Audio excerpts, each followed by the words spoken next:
habíamos hablado específicamente con el cortisol, pero esta vez vamos a ubicarnos en lo que serían las funciones de tipo extrafisiológicas o en exceso. Acuérdense que habíamos hablado de las funciones fisiológicas ya normales y ahora nos concentramos en lo que serían las concentraciones en exceso o extrafisiológicas o en gran cantidad. Hay tres situaciones particulares donde yo puedo encontrar el cortisol en exceso, que puede ser en la enfermedad de Cushing, un tumor secretor de ACTH, por lo tanto un tumor que secrete mayor cantidad de cortisol. En el síndrome de Cushing, que es una enfermedad en la cual yo consumo exógenamente mucho cortisol, o en el estrés crónico, que lo vamos a ver cuando veamos específicamente el sistema de estrés. ¿Por qué alguien se podría generar un síndrome de Cushing con todas las características clínicas que conlleva? El síndrome de Cushing se produce por un aumento del consumo exógeno del cortisol o de corticoides, generalmente por una persona, o sea que yo mismo me genero este síndrome de Cushing. ¿Por qué razón? Y es por una razón que tiene que ver con el sistema de riesgo-beneficio. Generalmente alguien que toma corticoides exógenamente en gran cantidad va a ser para cumplir una función principal del cortisol, que era la inmunomoduladora negativa. Pero si yo ahora te doy muchísimo cortisol, te voy a generar una respuesta inmunosupresora.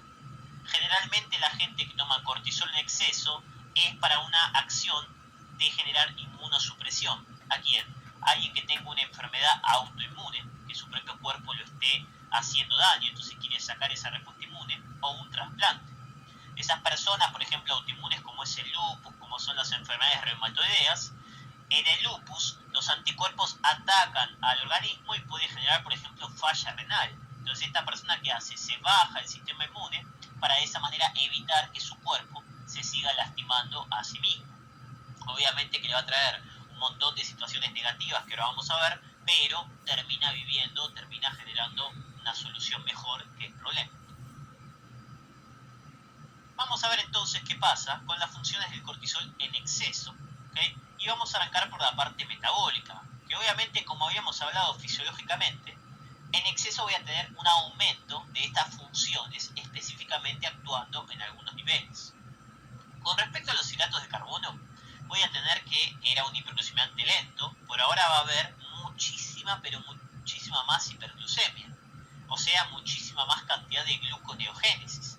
¿Por qué? Si normalmente era un hiperglucemiante lento, ahora que tengo más cortisol voy a querer tener mayor cantidad de glucosa disponible para resolver esa situación. Generalmente me está indicando, me está pidiendo que esa gluconeo esté a niveles masivos y yo esté constantemente rompiendo este sistema de lípidos y proteínas. Voy a tener entonces un exceso de glucosa a nivel de la sangre, una hiperglucemia mucho mayor. Acuérdense que estamos hablando de exceso de esa cantidad. Piénsenlo como fisiológico, pero aumentado a tope, arriba. Si yo ahora tengo muchísima glucosa, y la glucosa se encargaba de ¿qué? De liberarme insulina. Si tengo muchísima glucosa, voy a tener muchísima insulina, y si hay mucha insulina, va a haber mucha resistencia a la insulina, mucho down regulation. En este caso, se genera una gran resistencia a la insulina. El exceso de glucosa por esta hiperglucemia me aumenta tanto los niveles de insulina que hay una gran disminución de receptores de insulina, por lo tanto se produce una gran resistencia a la insulina. Ahora sí me puede dar trastornos metabólicos o alteraciones a nivel del metabolismo. Entre comillas, una diabetes, podríamos decir, ¿no? Obviamente hablemos de trastornos del metabolismo y no de enfermedad, pero en este caso sí, ahora en exceso me generaría trastornos a nivel de mi metabolismo. ¿Qué pasa con respecto a los lípidos? A nivel de los lípidos en exceso pasa una diferencia funcional. Voy a tener una lipólisis periférica, o sea que en lo que sería miembros va a haber una lipólisis, pero una lipogénesis a nivel central, o sea que se empieza a formar lípidos a nivel central y una lipólisis o disminución de lípidos a nivel del sistema periférico. ¿Por qué es esto? Hay varias teorías. Una tiene que ver con la enzima que se activa ante un exceso de cortisol. A nivel central se activa la enzima de la lipogénesis y a nivel periférico se activa la enzima de la lipólisis. Otras teorías hablan de la resistencia a la insulina, que a nivel periférico, al tener una gran resistencia a la insulina, se hace la función contraria, que sería lipólisis, y a nivel central no hay tanta de esa resistencia, por eso esa cantidad de insulina me genera la lipogénesis. Quédense principalmente con la acción a nivel enzimático. Y a nivel proteínas, ¿qué va a pasar? Y yo ahora necesito muchísimas proteínas para hacer la gluconeo. Por lo tanto voy a romper proteínas, pero voy a romper proteínas en grandes cantidades. Ahora voy a romper proteínas que están hasta en los músculos. ¿Y eso qué me va a producir? Me va a producir una debilidad de tipo muscular. Empieza a haber proteólisis y debilidad muscular porque todas las proteínas que tengo las estoy mandando a la gluconeo para formar glucosa. Mi objetivo es formar mucha glucemia, empiezo a romper proteínas estructurales. Por eso esa persona empieza a romper sus músculos y tiene proteólisis o debilidad muscular. ¿Qué va a pasar con respecto al hueso? A nivel del hueso, el cortisol en exceso se encarga de inhibir a la vitamina D y el efecto del IGF-1 que se encarga de la hormona de crecimiento. ¿Cómo hace esto? Se encarga de bloquear los receptores de vitamina D a nivel de mi cuerpo. La vitamina D es una hormona que se encargaba de ¿qué? De ser hipercalcemiante e hiperfosfatemiante. ¿Por qué? Porque aumentaba la absorción principalmente intestinal y aumentaba la reabsorción a nivel renal. Por lo tanto, al disminuir la vitamina D, voy a disminuir la absorción de calcio intestinal y voy a disminuir la reabsorción o aumentar la excreción renal.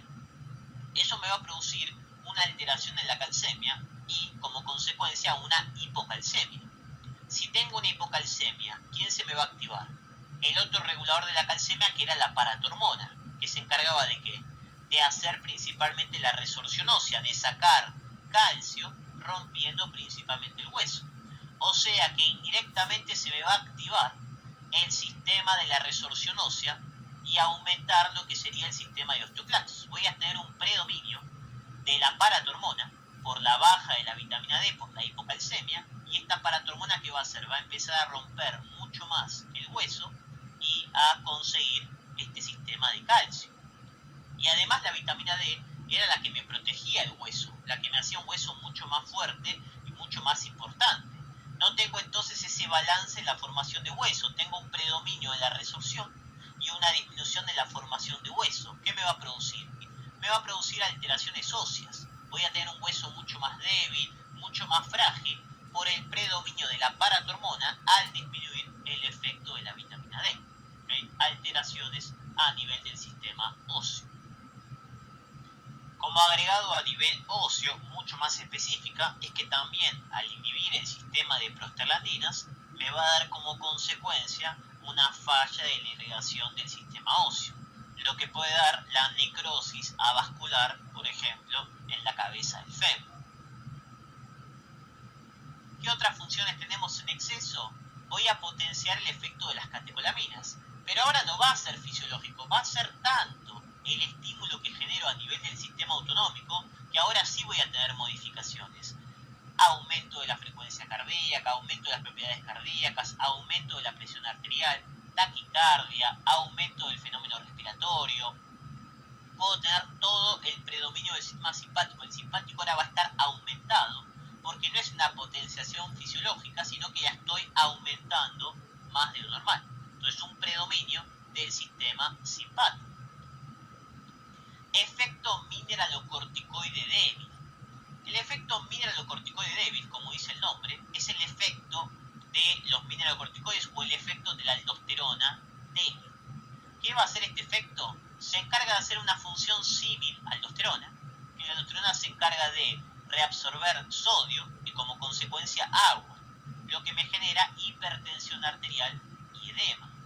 ¿Y por qué el cortisol me va a dar este efecto de la aldosterona? El cortisol tiene una capacidad de unirse al receptor del cortisol, que es donde hace la función del cortisol, y con mucha menos afinidad al receptor de aldosterona. Tanto el receptor de cortisol como de aldosterona son similares, por lo tanto el cortisol se une con mucha afinidad de cortisol y con poca afinidad de aldosterona. Si se me une al receptor de cortisol, como la función siempre depende del receptor, me da función de cortisol. Si se me une al receptor de aldosterona, como la función siempre depende del receptor, me da función de aldosterona. Por lo tanto, si yo tengo una concentración masiva de cortisol, aunque sea con poca afinidad, se empieza a unir a los receptores de aldosterona. ¿Y eso qué me da? Y eso me da funciones de aldosterona. Por lo tanto, el cortisol estimulando los receptores de aldosterona por la similitud química que tiene y me genera el efecto débil de este sistema. Bueno, pero yo también tengo cortisol fisiológicamente. ¿Por qué esto no se produce en concentraciones fisiológicas? Porque a nivel renal tengo una enzima que es la 11-beta-HCD, que se encarga de ¿qué? De transformar el cortisol en cortisona, que es una forma inactiva. ¿Qué quiere decir? Que cuando el cortisol se quiere meter al receptor de aldosterona, esta enzima dice, no, vos no, rompe ese cortisol a cortisona, lo transforma en forma inactiva y no lo puedo utilizar. Este sistema me protege que el cortisol haga el efecto de la aldosterona.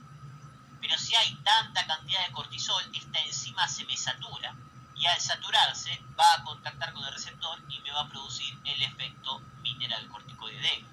Por eso se produce en exceso, porque no puedo o se me satura la función protectora de esta enzima. Inhibe la síntesis de colágeno y elastina. Al inhibir la síntesis de colágeno voy a tener una alteración en la piel. Por eso tengo alteraciones en lo que sería la cicatrización. Y la otra alteración que voy a ver son las estrías, que aparecen principalmente a nivel de la panza. Una estría es un estiramiento rápido de la piel que produce una marca o una deformación. Estas estrías se van a encontrar principalmente en la parte central. ¿Por qué? Para tener una estría tiene que haber un estiramiento de la piel. A nivel central tengo la lipogénesis, por lo tanto bruscamente se me estira la piel y esa piel está débil. Entonces al estirarse bruscamente y al ser este sistema débil, ¿qué me genera? Me genera estas marcas o estas estrías a nivel del sistema abdominal. Con esto cerramos la primera parte de funciones extrafisiológicas, haciendo hincapié en las metabólicas. Continuamos la siguiente clase.